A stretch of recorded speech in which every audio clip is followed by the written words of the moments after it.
Well, BJP's Prime Ministerial candidate Narendra Modi is addressing a rally in Chandrapur in Maharashtra. Let's take you straight there. कभी भी सामान्य मानवी की सुरक्षा के साथ समझौता नहीं होना चाहिए और इसलिए ये जो खेल चल रहे हैं ये देश का भला नहीं करेंगे। और हम जानते हैं माओवाद के खिलाफ कैसे लड़ना चाहिए, नक्सलवादियों की गोलियों से निर्दोष नागरिक को कैसे बचाना चाहिए। इसके संबंध में यूपीए सरकार में गंभीर मतभेद है। सरकार के ही भिन्न भिन्न विभाग आमने सामने लड़ रहे हैं। कांग्रेस पार्टी के नेता और सरकार में बैठे नेता दोनों के बीच में झगड़ा चल रहा है और नतीजा क्या है? न उन गुमराह युवाओं का कोई चिंता करता है, न उनकी गोलियों से मरने वाले लोगों की कोई चिंता करता है। ऐसा धुंधलापन, ऐसी दिशा विहीनता देश के नौजवानों को सही दिशा में नहीं ले जा सकती है। मैं माओवादियों से आग्रह करूंगा कि एक बार आप गंभीरता से सोचिए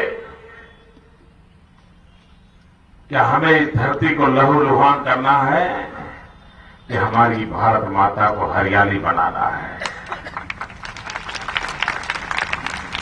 अगर भारत मां को हम रक्त से रंजित करेंगे तो भारत मां के संतान के नाते हम क्या पाएंगे? और अगर बंदूक हाथ में रखेंगे तो रक्त तो बहा सकते हो, लेकिन कंधे पर हल उठा लोगे तो धरती हरियाली हो जाएगी, गरीबों का पेट भरने के लिए काम आएगा। अगर पढ़ लिख करके कलम उठा लोगे तो समाज के दलित, पीड़ित, शोषितों को न्याय दिलाने के लिए आपके कलम की ताकत आपकी बंदूक से ज्यादा होगी। इसलिए लोकतंत्र आपको निमंत्रण देता है, लोकतंत्र आपको निमंत्रण देता है कि आज समस्याओं के समाधान के लिए उपलब्ध जो व्यवस्थाएं हैं उस पर उत्तम कोई व्यवस्था है तो वो लोकतंत्र है, जिसमें समस्याओं के शांतिपूर्ण समाधान के रास्ते हैं। और इसलिए भाइयों बहनों, खून बहा करके रात को हम तो गिनती तो कर सकते हैं कितने कितनों को मारा, लेकिन जीवन में कभी ये हिसाब नहीं लगा सकते कि किसने कितनों की जिंदगी बचाई। हमें जिंदगी बचाने के लिए जीना है, जीवन लेने के लिए जीने की जरूरत नहीं है। ये समय की मांग है और मुझे विश्वास है कि आने वाले दिनों में इस दिशा में लोग गंभीरता से सोचेंगे। भाइयों बहनों, मैडम सोनिया जी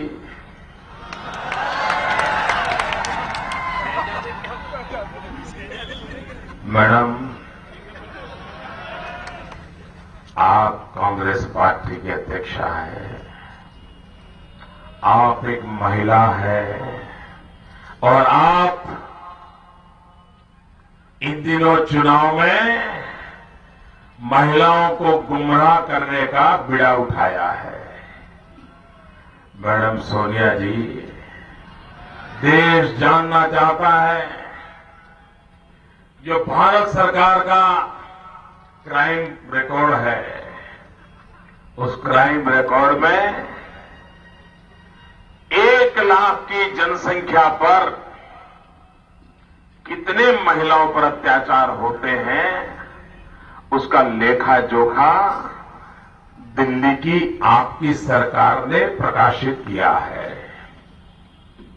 और उसमें हिंदुस्तान के पहले 10 राज्य जहां सबसे ज्यादा महिलाओं पर अत्याचार होते हैं, महिलाओं पर जुल्म होते हैं, उसमें भाजपा की एक भी सरकार का नाम नहीं है। इतना ही नहीं, उन 10 राज्यों में भाजपा का समर्थन करने वाली पार्टियों की किसी सरकार का भी नाम नहीं है। मैडम सोनिया जी, आप एक महिला है, आप कांग्रेस पार्टी का नेतृत्व कर रहे हैं, हमें शर्मिंदगी महसूस होती है कि 10 राज्यों में 7 राज्य कांग्रेस पार्टी के नेतृत्व वाली सरकारों के हैं, जहां महिलाओं पर सबसे ज्यादा जुल्म होता है। और आप महिलाओं को भड़काने के लिए देश के सामने झूठे आंकड़े प्रस्तुत कर रही हो, देश को गुमराह कर रही हो। मैडम सोनिया जी, बेमौत मरने वाली महिलाएं,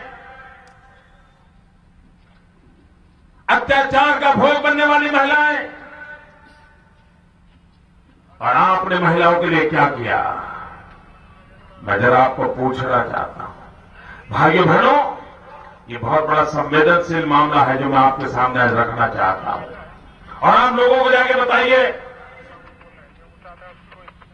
आप लोगों को जाकर के बताइए, आपको पता है 2 वर्ष पूर्व दिल्ली में एक निर्भया घटना हुई थी। निर्भया, उस निर्भया घटना में एक निर्दोष बालिका पर अमानुषीय अत्याचार हुआ, बलात्कार हुआ और उसको मौत के घाट उतार दिया गया। पूरा देश हिल गया था, हिंदुस्तान के हर हृदय में से आंसू बह रहे थे। पूरे विश्व में भारत की बेइज्जती हो रही थी। दिल्ली के नौजवान सड़कों पर आ गए थे, लड़कियां रात रात राष्ट्र भवन के बाद सो रही थी। ठंड के दिन थे, अत्याचारी पुलिस उनको पानी के फव्वारे चलाती थी, लेकिन ये नौजवान हटने के लिए तैयार नहीं थे।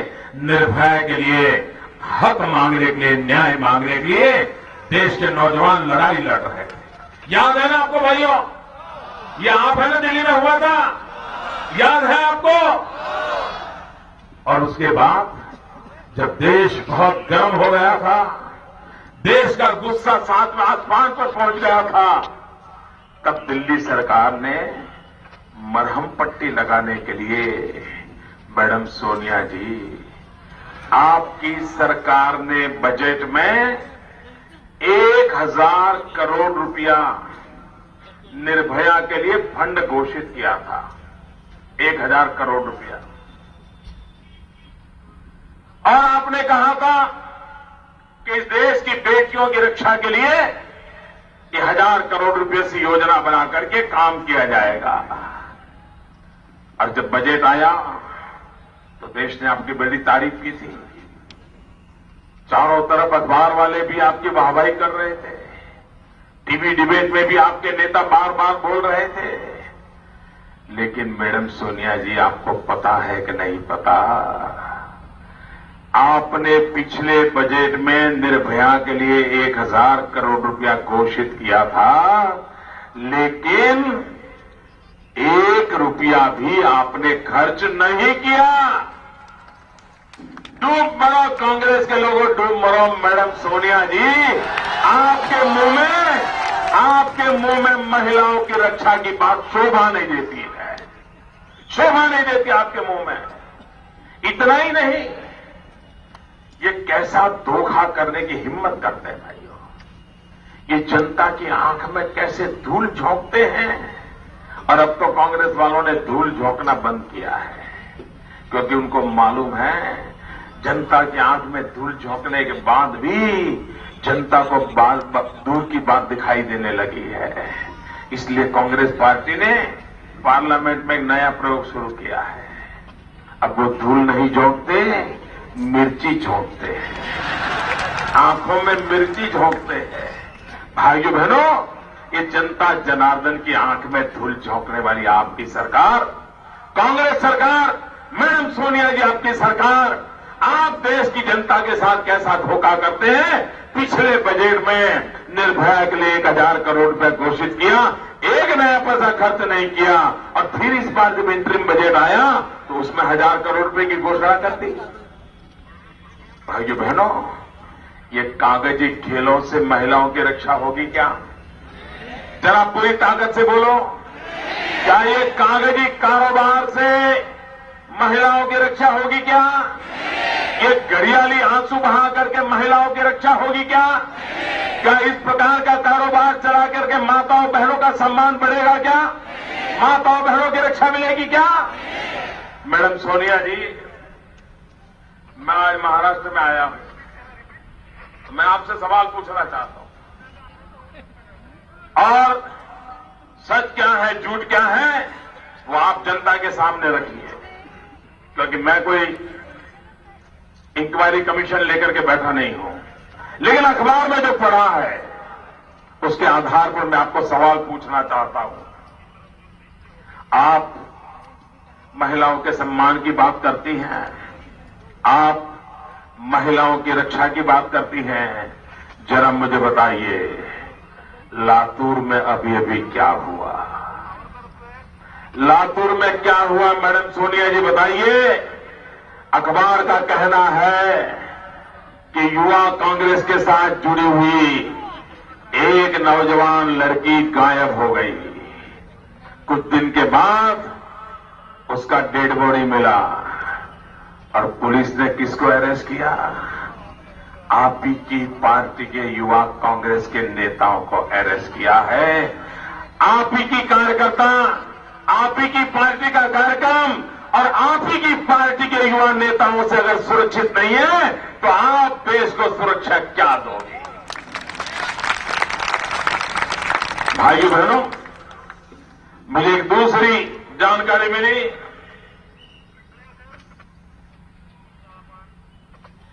विलासराव देशमुख के बेटे अमित देशमुख के जन्मदिन की पार्टी थी। उस पार्टी में एक